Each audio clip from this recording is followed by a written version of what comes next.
Well, hello friends, how are you guys doing today? I'm having a wonderful day. The sun's out in Texas and it's a beautiful day. I want to do a third in the series on time and space, and I think this is going to be the best one that we have done so far because we're going to get right down to the nitty-gritty. We're going to literally find out some information that's going to blow your mind about exactly how you can get what you want based on the principles that are in the Bible, in the esoteric wisdom. And we're going to find out that it's a little bit different than what you're being told because you're not getting all of the truth. You get modern people who come out with these new age ideas. Nothing wrong with that. They have a lot of truth. But they're not fully, completely in the know as to exactly how to get these things done. If they were, you'd have people, thousands of people all around the world manifesting all of their goals and wants and desires, and the world would be a better place. Starting today, the world's going to be a better place, friends, because we're going to get this knowledge exactly. We're going to figure this out in a real, usable way. For a long, long time, we only had pieces of the puzzle. Regular modern Christians have parts of the puzzle that even New Age people do not have. For instance, some of the New Age mind over matter, they really only talk mostly about just positive thinking. And that's all they talk about. Or if they do, they sort of throw in the idea, well, you need to love, and that's a good thing, that they understand you have to have love. But it's part of it. And this is where it gets a little bit tricky. And this is why we've never been able to really understand this.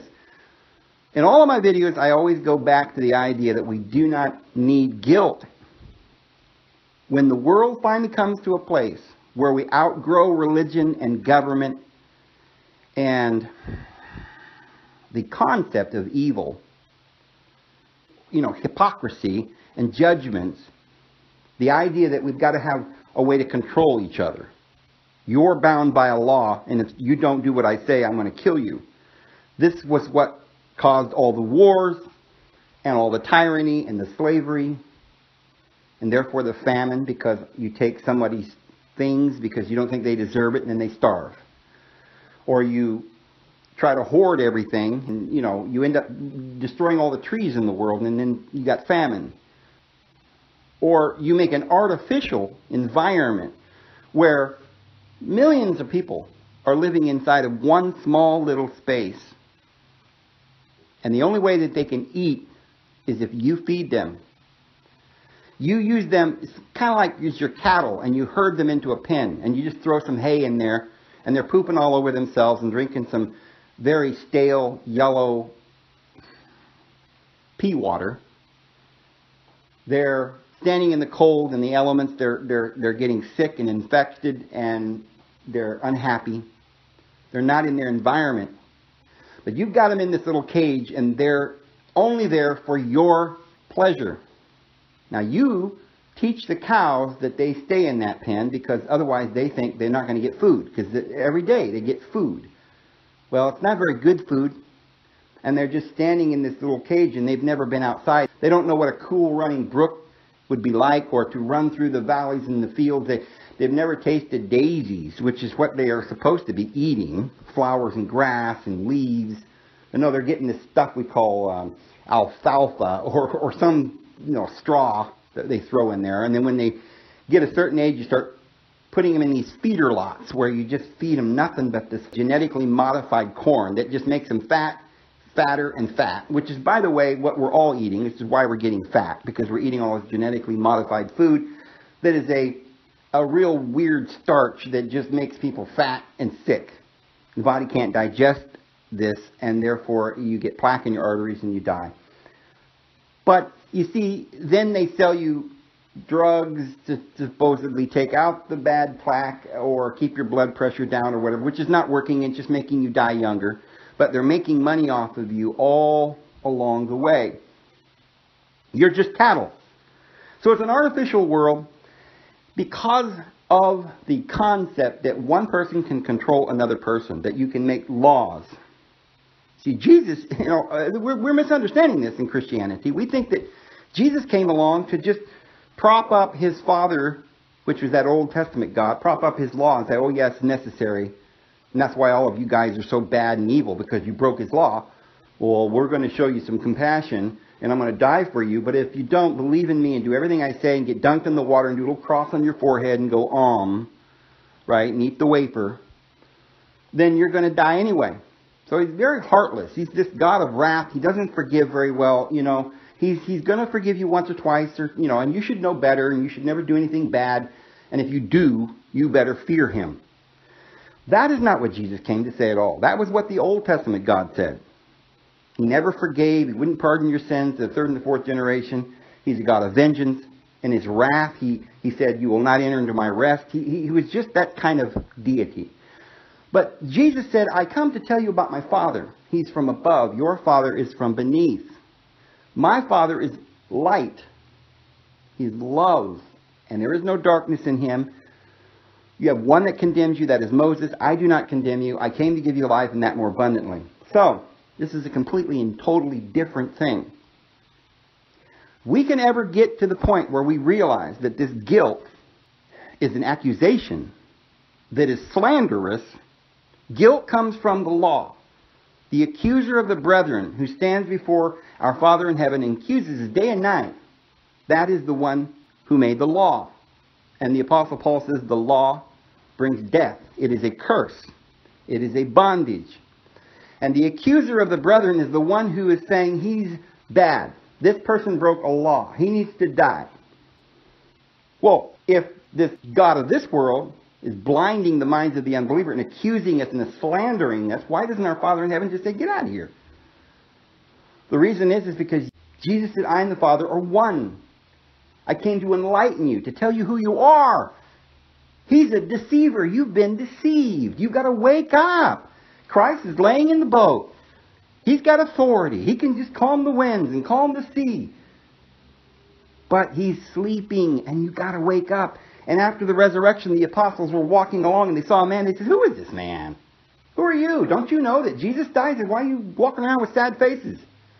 They're like, oh, our Lord died. Oh, it's terrible. Don't you know? Where you been? You've been here in Jerusalem for a while, and you don't know this? Well, what they didn't know is that was their Lord.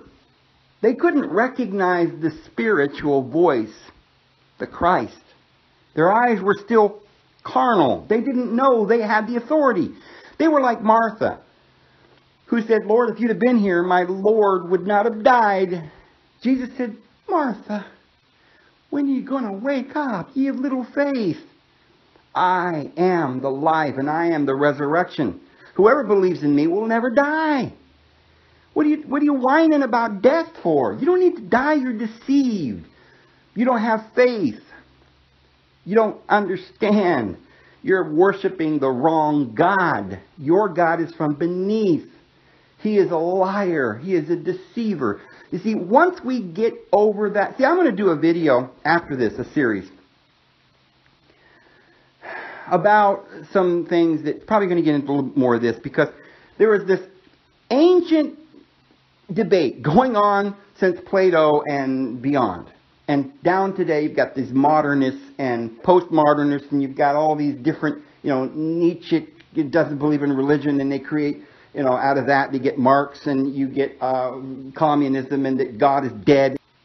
All of our cultural beliefs, the things that, the traditions, and all the stuff that we believe for, 1,000, 2,000 years, even maybe 6,000 years, all these stories, the Bible, the literature, the arts, and trying to interpret that in a more modern way. In other words, we still believe in all of that. We still believe in the Bible, even though scientists are saying, oh, well, that's not scientifically true. Oh, well, then let's just say we're going to be modernists, and we're going to say, oh, we still believe in the story of creation. It must be something a little different, or we're going to sort of combined evolution with creation. Somehow we're going to continue to have a God, but we're going to understand God differently. So there were lots of modern theories, and pretty much everybody was a modernist because you had to do something. And then you have the postmodernists who are just saying, no, we're just breaking with tradition. We're not going to try to hang on to our Bible, our traditions. They're useless. It's all based on ridiculousness. It's all stupid. You've got Carl Jung comes along after Nietzsche, and he says, no, there has to be meaning, right? We're going to investigate the mind and psychiatry, and we're going to say that everything is psychological and it's mental, and so therefore all these stories mean something. There's got to be meaning and value. And so we're going to take it from the point of view of a psychologist. And then we get Einstein, who says he believed in God, but it was a very scientific thing. And I think that was a step in the right direction. And I think that today you've got mostly postmodernists. I mean, all the scientists have basically gotten rid of the idea that somehow the Bible could be true. 99%, I guess, maybe 95% of scientists and, you know, the university teachers and all the philosophers and everyone in the world has basically completely divorced themselves from these old theories and ideas of the past, and they mostly just take it as literature, as works such as Dante's Inferno and Ovid and Swedenborg's Heaven and Hell, and they say it's purely fictional. Perhaps we can learn something psychological about this, but it isn't anything in actual fact. They were just wrong. We've got to completely tear down the foundations, get rid of the traditions, and start over again. Well, I think the most important man in our day is Jordan Peterson. And I think that if you really want to understand how modern thought has developed. Now, I don't say that Jordan Peterson has it down completely, because I believe he's still struggling with this one foundational piece that basically holds up the whole pier or the whole structure of truth. And it's been a missing piece for thousands of years. In fact, it's supposed to be that way. We're in a world that's of a delusional nature. So we never had this piece, which is the Christ in us. It's that one thing that once we become aware of it, everything begins to make sense. And now it's time that we get that piece, the piece of the puzzle that the apostles began to see when they recognized Christ. But it was something that was a revelation. And mankind as a whole has never gotten this revelation yet. Modernism said we got to keep the traditions, but we just have to understand them differently.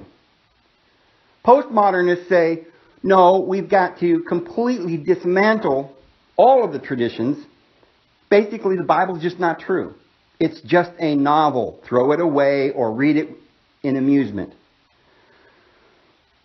The only thing it's good for is to see what people used to be, those filthy slobs, how ignorant they were. There were no ancient esoteric wise men. The priests of ancient days were fools.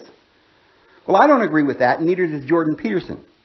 So I would say Jordan Peterson is more of a modernist, but he also is not understanding the traditions themselves. I think Jordan Peterson comes very close in his concepts to what is really true, but I still think there's one piece missing, and that is what I want to talk about in the next series that we're going to do. They're still under the concept that we need law, saying that we still need government. And somehow or another, tradition holds and upholds the law. Now, I'm going to get into that. I don't want to get carried away and start getting into that in this video. But this is the main thing that I believe is the cornerstone to truth. And I think that's the new age thinking that we're going to be going into. Now, I'm not using the word new age in that sense of the new agers, that's been going on the last generation. I'm saying the new coming age that we're going into is going to be a brilliant, bright day. Because remember, things are speeding up now very, very fast. 25 years ago, we didn't have cell phones, and look how how quickly in the last generation. You give the world another 100 years or less. Can you imagine where we're going to be?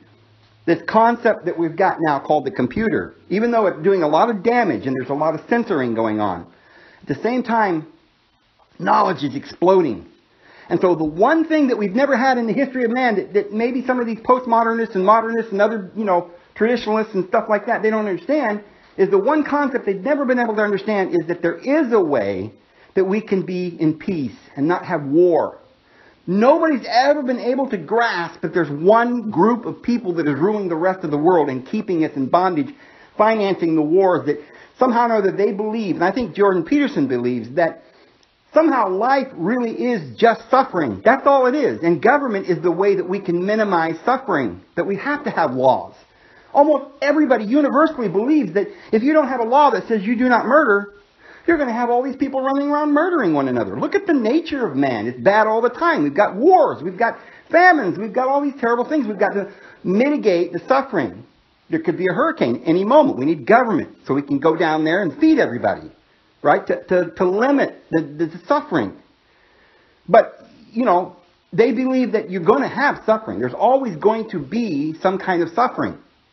All we can do is limit the suffering as much as possible. There's always going to be death, but we can just sort of limit that. Well, I believe they misunderstand the New Testament. And this is what my entire thrust is, and this is what I believe is going to revolutionize the world, is the understanding of Christ and what it really is. I think certain individuals are beginning to understand the Logos and the coming of the Christ as something a little bit more close to what's really true. But what they don't understand is that the Old Testament was a parable about the ego, the carnal desires, government itself, and war. And how this one family and this one particular God thought he would just rule the world and make us all slaves. And that's been the problem. The reason we're not going to have to do that anymore coming up in the next age is because now we are the son that becomes of age and we take over the reins. We are the heirs and the co-heirs with Christ to rule the world. And what are we? We're that spiritual man that is not under law. Yes, we can do it. Oh, there I go. Now I'm getting into that a little bit. But I want to save that for another series because that's very, very important. So, what I want to do in this particular video is to understand what it is then that we're going to be able to have that's going to change the world. For 2,000 years, people have not been able to grasp the meanings of, I can tell this mountain to move. Like, well, is that symbolic or is it real? What is he talking about? Well, we couldn't have understood it some years ago because we didn't know that the physical universe was not physical. We didn't understand that it's a hologram and that we're the ones bringing everything into existence from our own minds. We didn't fully grasp that. Well, they taught that back in the days of Confucius. Yes, they did. And Buddha understood that all of this is just an illusion. Now, there was always different thoughts and ways of thinking back in those days, too. I mean, Confucius believed more in the state and, the yin and the yang between society and the farmer, and the great need that they had to try and convince their populace to honor the emperor and the minister and the ruler, and not to be a recluse from society, but to honor the traditions.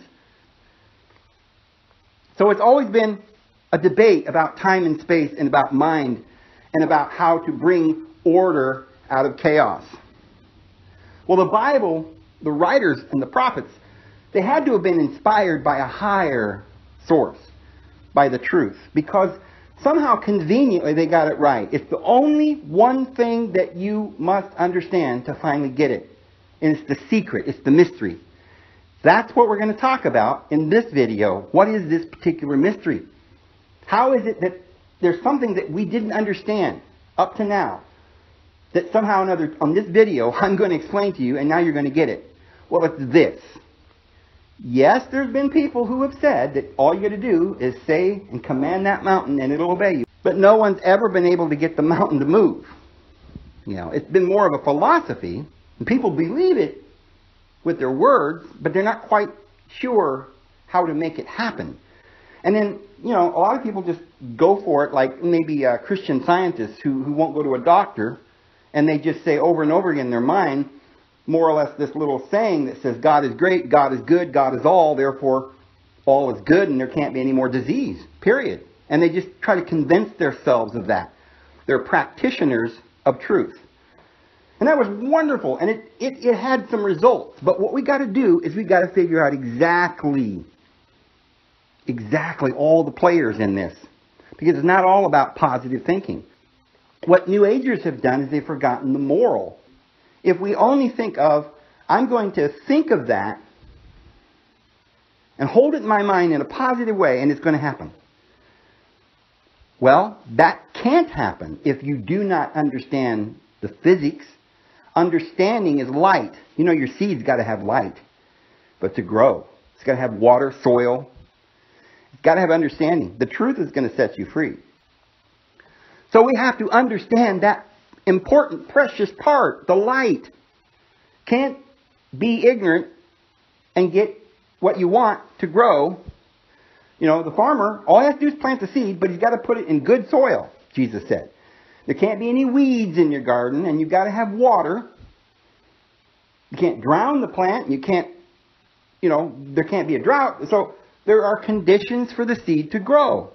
Now, if we understand the ancient parables, we're going to understand just exactly how we're going to be able to plant the seed and get exactly what we want. And it's so scientifically clear and understandable that we're going to be able to get this. And in this video, by the end of this video, I think this will be the last in the series, we're going to understand this.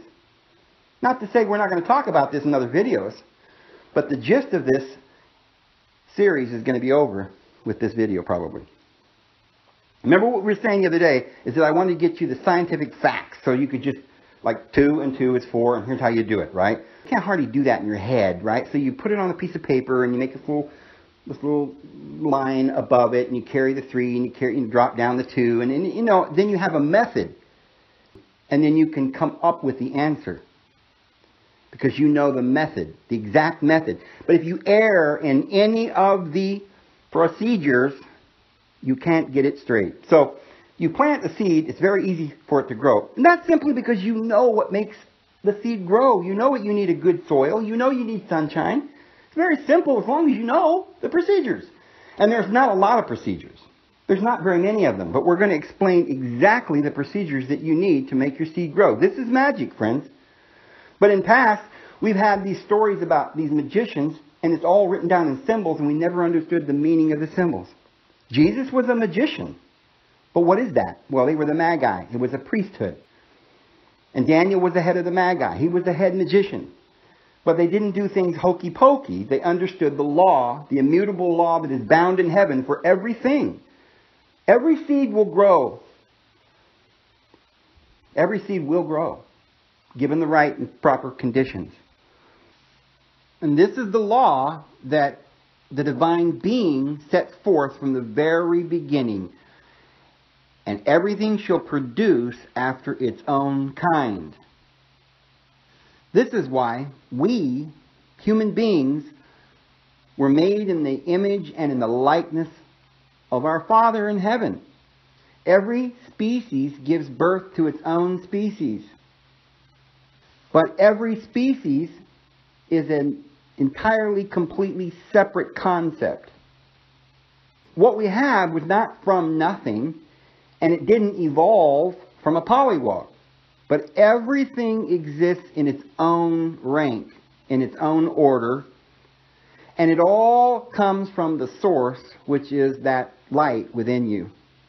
We are the children, and it is to us that Jesus gave the keys and said, whatsoever you bind on earth shall be bound in heaven. And whatever is bound in heaven shall be bound on earth.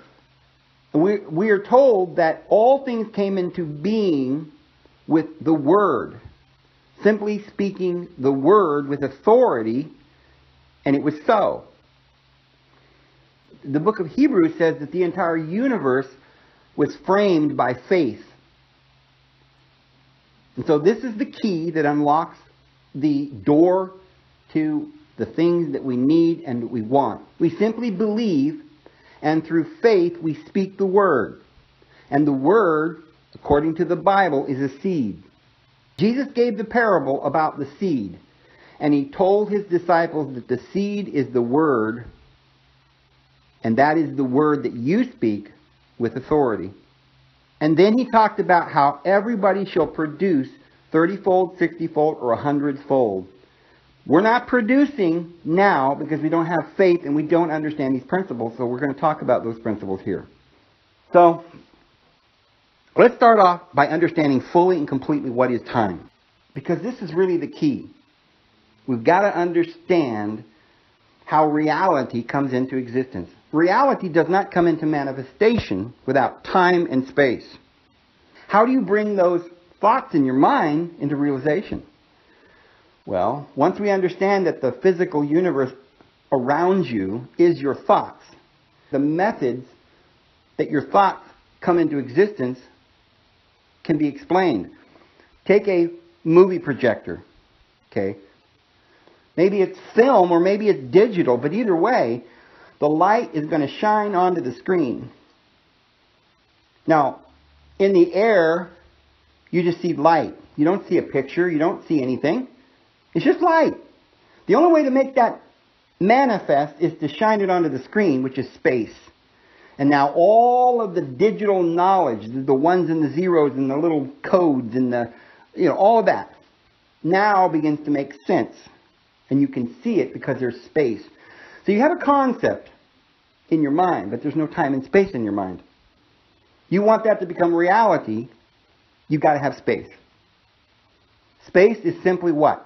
Bringing your thoughts, your concepts into reality so they can be seen, so you can watch them, so you can experience them. So what we have to do is get our mind, what we want, to manifest. So we have to understand space. But time is very important as well. As we said, remember, light travels at 186,000 miles per second. Well, that's time. Remember, the days of the week, that's time. There's 7 days in a week. So 7 is the number that represents time. Something that starts and then goes into a cycle and ends with the 7th or rest. So the number 7 represents time in the scriptures. Well, the reason we need time is the same reason we need space. We have a thought, but we have to manifest that or compartmentalize it in space. But now let's say that we thought of a picture. And we thought of everything that's ever existed. The buffalo and the deers, the trees, the mountains, the water. Everything we can conceive is in our picture. We don't need time. It could all be there in one moment. It's all there in space. And we can look at it all, get back and observe it. But now, where are you in the picture? It's all there, but where are you? Well, your mind can be there with the buffalo. You can even pet the buffalo. Right? In this one moment, you're standing there petting the buffalo. Well, okay, that's where you're at. Now you want to go and pet the deer. You need time to do that. You see, you need to change. Something else is happening. Okay, the deer and the buffalo are both there in the picture at one moment. They're both there in the same moment. You can't conceive of doing something in the same space that is different than what you were doing in that same space before. So time has to do with the mind. Learning, progressing. For instance, you can plant a seed in the soil, that's space. But in order for it to grow, you need time. So this is going to be a very important part of what we're going to learn, space and time. You need to have them both. You need to conceive of what you want, and then you need to have time to let it grow. When we see something with our eyes, we're looking at space. Well, what are we doing?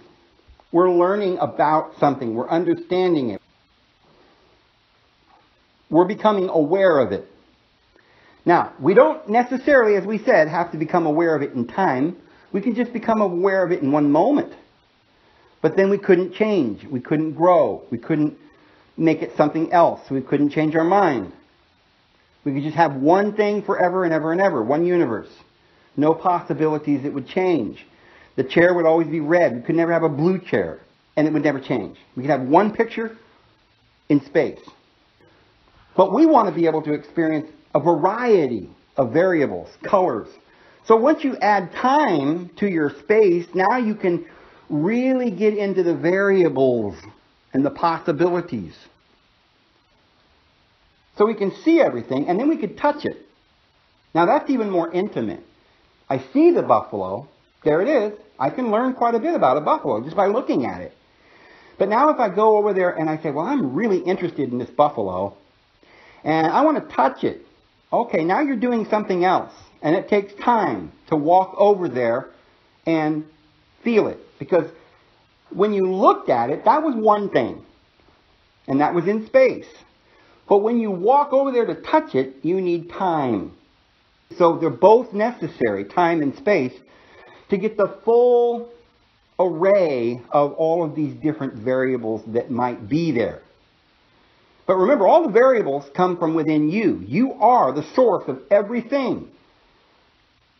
But what we're saying is, now how do we get all of that manifest? Put it out there and decompartmentalize everything so that we can see it all. But how are we going to get all this stuff to keep changing, and we can have variety, and we can, enjoy things and grow and learn? Well, that is time. So time is mental, spiritual. Space is physical. We have the physical and we have the spiritual. We have to have them both. Now look at the body. It has 5 senses. We got eyes, ears, nose, mouth, and touch. 5 different senses. Now, 2 of these senses are primarily physical. Seeing things and touching things. But you see, touching is much more intimate.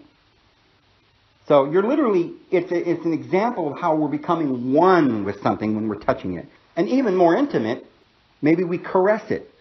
Or we hold it. I mean, that's even more, intimate than just touching it. And so this goes all the way to the being one with your wife. And you're being intimate to the point where you become one. Well, you're not fully one with your wife, completely and wholly. You're still separate beings. You're separate, but you're joining together to become one, to touch it, to grasp it, to understand it. So touching is a function of the physical that is not just to see it or understand it, but to become intimately involved with it. So those 2 senses allow us to see our thoughts and to become intimately involved in our thoughts. Then you've got the hearing. Well, when you hear something, you're listening to understand what it is. That is a spiritual thing. It's not just the physical, to become intimately involved physically and to know that way, but it's to know something mentally and spiritually. Okay? Because you can hear, this means you're getting information, not as visible information, but mental information. And so then you have the mouth. The ears and the mouth are related because you can speak with your mouth. You can communicate and you hear when someone else is communicating with you. So the ears and the mouth both represent something that we do to spiritually grow, to learn, to change the things that we see, to understand more about them in a spiritual way. And it gives us the ability to speak to others, and they can speak to us, and we can communicate. And this is an intimacy as well, but it's done on a spiritual level. And then, of course, the 5th thing is the smelling, and that is more of a sort of between. Because when you smell, you don't necessarily need to see the flower to smell it, but it does affect you. And it seems to affect your emotions and your feelings. So you've got the physical, you've got the spiritual, or the mental, and then you have your emotional feelings that can be affected with incense.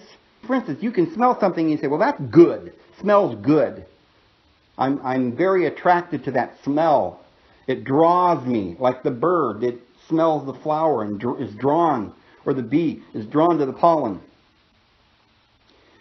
But then you can smell something that it doesn't smell good at all, and it's like, warning, that smells very bad. Get that away from me. I wouldn't want that anywhere near me. That's bad. That's a skunk.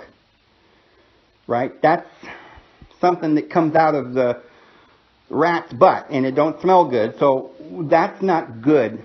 So the smelling is something that tells us whether or not we want to be involved with that thing or not. I would say it's really more akin to our feelings, whether we feel something is good or bad. And it could be good for us or it can be bad for us. When we're in the world, in reality, you're walking down the street, you see things, you hear things, you smell things, you speak, you communicate. You're using all of your senses.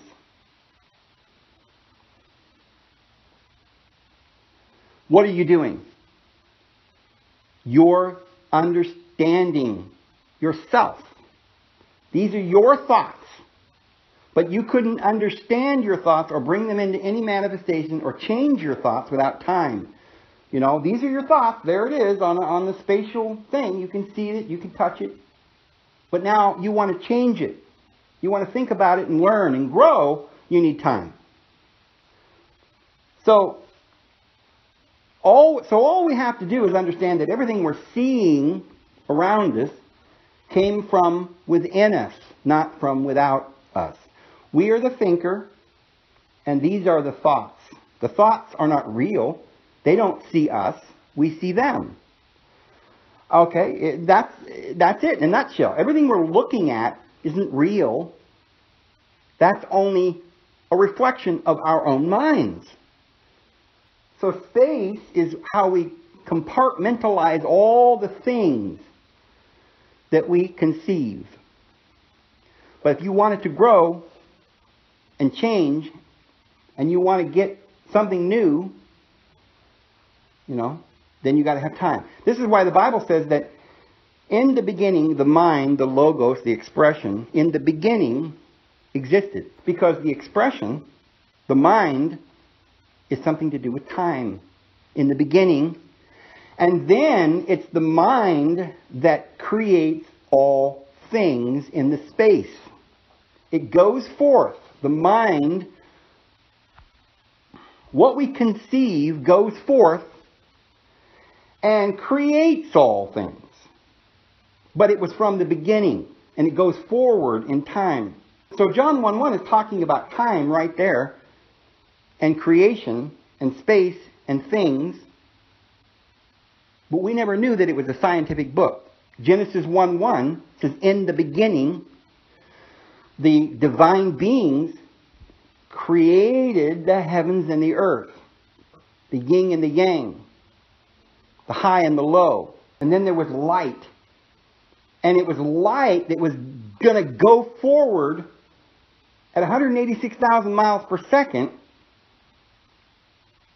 to shine upon the great screen so that we could conceive of all reality. But it had to go in time, in 7 days. This represents time. Remember, it's all symbolic because everything's always existed in you. You are the I am. Everything you want is already in you. But if you want to bring it into manifestation, it takes time. You are the reality. Time is an illusion because you can change it. That's what time does. It changes. So it's illusory. It's temporary until we decide to come up with some other idea. So the idea went forth in the light. And God said, let it be. And by faith, all things were framed. So this is how we're going to create everything. This is why Jesus said you can tell that mountain to move. You can tell that tree to be uprooted. You can calm the waves of the sea. You can calm the winds. He's talking about spiritual things. As we've said, the wind is your thoughts. You have the ability to control your thoughts. And that will control your emotions or the waves. And if you don't do that, you're unstable in all your ways. And you're not going to get anything that you ask. Do not suppose you will get anything. According to James, the brother of the Lord. So let's now put all this together and explain in detail, very clearly now, how we're going to get what we want. We're going to use one parable that I think is going to make this very, very clear. In the Bible, Jesus says that if you have faith the size of a mustard seed, nothing is impossible. You can do anything you want. And people have been trying to understand this parable for a long, long time. But today we're going to understand this parable. The seed is the Word of God. The Bible tells you that the seed is the Word. Okay, that's the expression of the divine being. You are the divine being. You already got what you want inside. Now, it says that the divine being dwells in unapproachable light. He dwells in the light. The light is more or less his vehicle, right? He's going to think of something, but until he gets that thought out into space on a screen, it doesn't manifest. So he has light that travels, right? It progresses and it thinks, and it calculates and it grows. And one day that little seed is going to become a great tree. All right, so let's look at the mechanism. You are the being who has this thought that's inside of you, but you do not yet know what it looks like because you haven't manifested it. So you are the being and you have the thought. It has not yet manifested. Now what are you going to do to get that to manifest? Well, this little seed is not really much of anything. It's very small. And so it's small because it's just a thought. It's not even manifest. It's not a tree yet. It's not what you want yet. It hasn't grown. There hasn't been any time gone by. There hasn't been any space yet. It's just a seed. And it's in your hand. It's not placed anywhere yet. So you take the seed and you put it in the soil. That's the first thing you do. The soil then is the space. You've got to have the space to put that seed. You've got to put it somewhere. You put it in the soil. Well, the seed is your concept. And it's all there. The design, everything you want, everything you're going to get is there in the little seed, even though it hasn't become the tree yet. But it has all the potential of being that tree. Well, if you put it in the soil, or let's say you draw it on the wall, you conceive of it in space. You can actually visibly compartmentalize it in all of its parts. It's a pattern that is exactly what you want. Well, it's still just a written draft, because until you can get into it emotionally and participate in time, communicate, touch it, be a part of it, you know, like reality, it's not real. It's just a picture. You just have a picture in your mind. You've just planted the seed in the soil. You put it on a spatial concept. Now,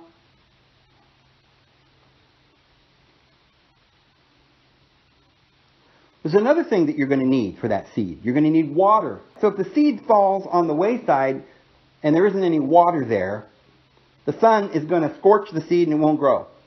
So you've got to have water. Now what is water? Water is something you drink to quench your thirst. Right? In your thirst or your passion.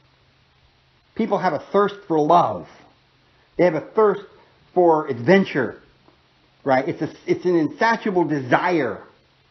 You've got to have a desire. You can't just have a thought. You can't just have a thought. You also have to desire the thing.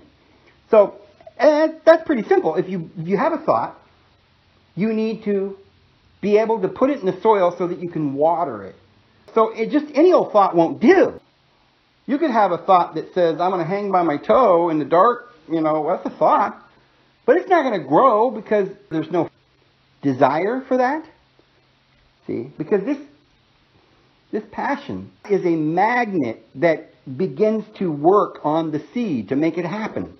So the soil and the water are important. You have to have the desire. Now, the second thing you've got to have is sunlight. The sun is a necessary thing. Soil and water and sun. The sun comes from above and shines down to the earth. So it's something that is lofty, and it's energy, and it gives life. What could that be? Well, positive thinking. That's energy. That's the source. So you got to think about it from time to time. And, well, now there's sometimes when you're going to need darkness too, though. Because everybody knows that darkness will come along. There will be a night and there will be a day. And plants need that. They need the yin and the yang. So you can't constantly be thinking about what you're trying to make manifest. Sometimes you need to just ignore it and go to sleep, because at night you rest. So it's very important that when you have an idea, that you desire it and you water it, and also that you allow the sunshine to work on it. You plan and you know that it's part of what you want. And then at times you need to sleep and rest and not worry. Definitely do not worry about it. And so we have the soil and the water and the sun. Well, there's another thing we need to do. We can't allow weeds to choke it out. What are weeds? Weeds are other ideas. Remember, the Apostle Peter says that, it's like the grass that withers away. The sun comes out and it withers away, and it's here today, and we chop it up, make it bread, and we eat it, and it's gone tomorrow. Just ideas that come and go. Ideas that come and go.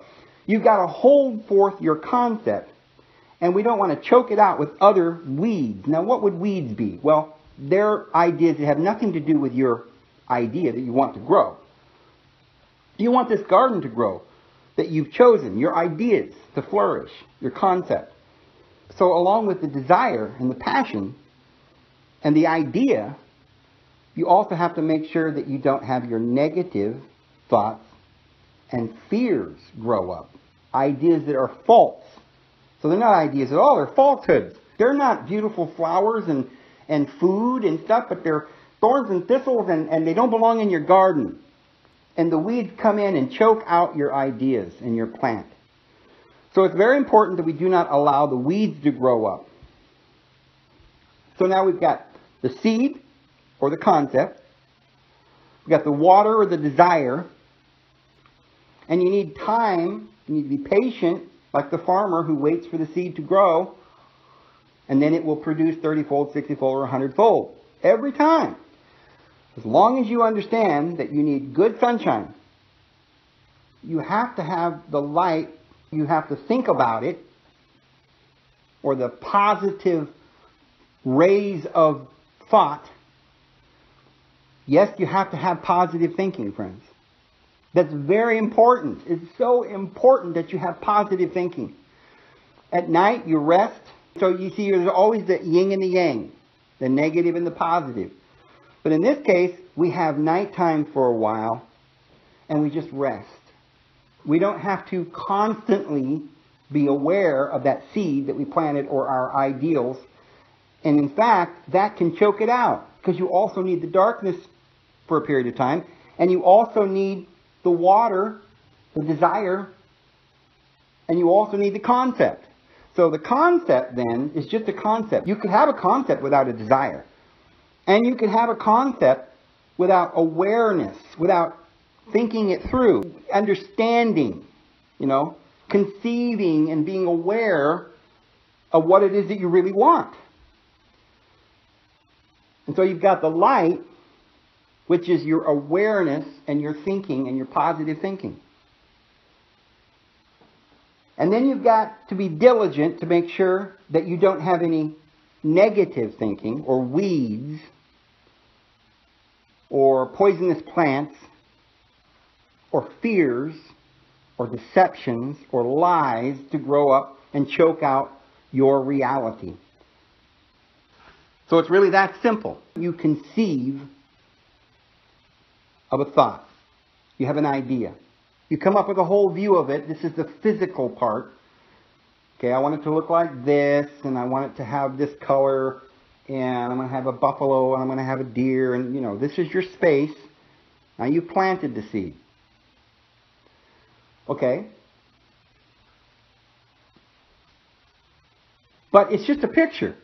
You haven't put time into it. There's no time there for it to grow and to change and to become reality. If it's just a picture, it isn't really real. You can't touch it. You need time to touch it, to be intimate with it. For it to become real, you need time. It's just a thought if it's on a screen, and it's not a motion picture. It's just a still picture. It's not in motion. It doesn't change. You can't interact with it, right? You don't hear it. You don't see it. You can see it, but you don't hear it, you don't touch it. You're not intimate with it because you need time for all of that. So the next thing you need is desire. You need desire to make it grow. So if you just had an idea and you put it on the screen and you looked at it and you said, I don't want that, then it's not going to grow. And then you need the sunshine, which is the positive thinking. You need to think about it positively. From time to time, you need to think about this and decide this is what you want. So you're giving it desire and you're thinking about it. But you don't want to think about it all the time, because there's times when you need to let it rest. Sometimes you go to sleep and you just let it rest. When you put that seed initially into the soil, there's not going to be any sunshine. To start with, you have an idea, and there isn't any real thoughts going on about exactly how you're going to do this. You see, thinking up something usually happens in the deep recesses of your mind, where there isn't a lot of reality to it yet. You don't have a lot of positive thinking about it yet, and the desire hasn't even begun to affect it yet. It's just an idea at first. It's still in the darkness. And then as it begins to grow, it's going to require time. You're going to think about it, you're going to rest. You're going to think about it, you're going to rest. And then, as it begins to grow, because of this positive thinking and this desire, then you're going to have to make sure that none of these fears grow up or deceptions that will grow into your little garden and choke it out. That's all you got to do to make anything happen. Now, we said that it takes time, but remember, we're not saying it takes an eternity of time. Anything you want can happen reasonably quick. In fact, this whole procedure can be done in just a few minutes or overnight. You can conceive of something, you can think about it, you can rest on it, and in the morning you can see it sprout. However, just a little sprout may be all that you need to make you realize that the darn thing's growing and everything's going to be great. And over time, it will grow into a mighty tree. It does take time, friends, but you'll see the results right away. That little sprout comes up out of the ground and you know it's growing. But even if it does start growing, if you lose faith and say, oh, well, I'm not sure I want this little seed, and you just go away and leave it, you don't have desire, or you don't have sunshine and positive thinking about it, and you don't continue to imagine, well, what am I going to do with this tree when it grows up? I'm going to have the fruit, and I'm going to eat from it, and I'm going to make a swing on one of the branches, and we're going to build a house out of it, or whatever you're going to do. You've got to have a plan. So you've got to have a plan, and you've got to let yourself rest. In other words, you can't just worry yourself to death about it. You simply have to have faith.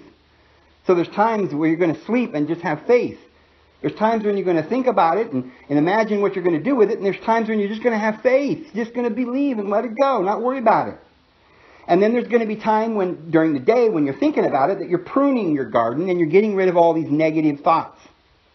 Perhaps you're going to have to think about it really, really, really seriously. Does this match up with what I want? Is this, the foundation of your idea is going to stay the same, but you may, over time, spruce the idea up a little bit, add some ideas to it. At first you just want a wife, and then you start dreaming of children, and then you find out that your child's a little baby girl, and you start saying, oh, well, we're going to have to go get little dresses. You add to it all the time, and it's going to continue to grow until it becomes a mighty oak. But it starts with an idea. And you can see the idea manifest immediately. And there are things that aren't, like life situations that take years to manifest. Like a wife and a house and a family and all that takes time. You can't make that overnight. But other things only takes one day. Maybe you just need some money to pay the rent. That's not a lifelong concept that needs to grow and over time produce branches and leaves and all of this. And then you've got to have fruits. It's not something you're going to need fruit from. If you're going to have an idea that's going to grow up and you're going to get fruit from it, and it's going to be there as a permanent fixture, like a family, it's your whole life, basically. It's the concept of your whole life. That's going to take years. But if you just want some money or a car to get to work, or a ride to work, you want something specific to happen in your life, right? Let's say you want a girlfriend. What you're wanting is to meet somebody. That can happen overnight. You conceive of the idea, and in the morning you'll see that idea begin to sprout. You may meet the one you're going to be with tomorrow because you have the idea today, and you sleep on it and rest, and you give it some positive rays of light, and you have this desire, and you don't let the doubts and the fears to grow up and choke it out, and you rest over it, and you, in faith, you believe it. Well, you'll meet the girl you're going to be with tomorrow, sometime this week, depending on your thoughts and your desire and what kind of seeds you plant. But now, that person that you're going to meet tomorrow or this week sometime, you're probably not going to actually get married for months, and you won't have children for months after that. And things are going to grow progressively. So anyway, I think that pretty much explains it, friends. I think this is probably going to be the end of this video and the end of this series. Let's practice this, because we've got all the particulars in mind. We know how to do this. This is very, very simple. Let's take this information and practice it. And when we can demonstrate with power the truth, we can, by our example, give this information to the rest of the world. The early apostles and prophets and teachers, they actually demonstrated the power of the Holy Spirit. They healed people, but they were all murdered, because in that day and age there was a evil, tyrannical government that murdered them all. But now we're living in a day when we're going into the light, and we now have rights that are guaranteed by our Constitution. Even though some of the rights are hanging by a thread right now, we're going to win this, friends. So let's get this information out to the world. But before we go out there and start telling people this is the truth, and if they don't believe us, then, they're bad people. We have to remember that we didn't always understand this either. And we have to understand that this is knowledge, and it's good news, and we just have to go out and tell people the good news. But you really can't tell people the good news unless you know your own self. Remember, Jesus talked to Nicodemus and he said, "You're a Jew and you don't know these things." But then he explained it to him and said, "Look, I'm telling you things that I know. I speak from authority." And he demonstrated it. And when the people saw the miracles, that's when they became Christians, because they saw that the apostles had the power and the authority. And so we have to speak with authority, friends, and that means by demonstration. So anyway, this is David Vos. I'm going to go ahead and leave it there. We'll see you again tomorrow. We'll see you again later on. You guys have a great day.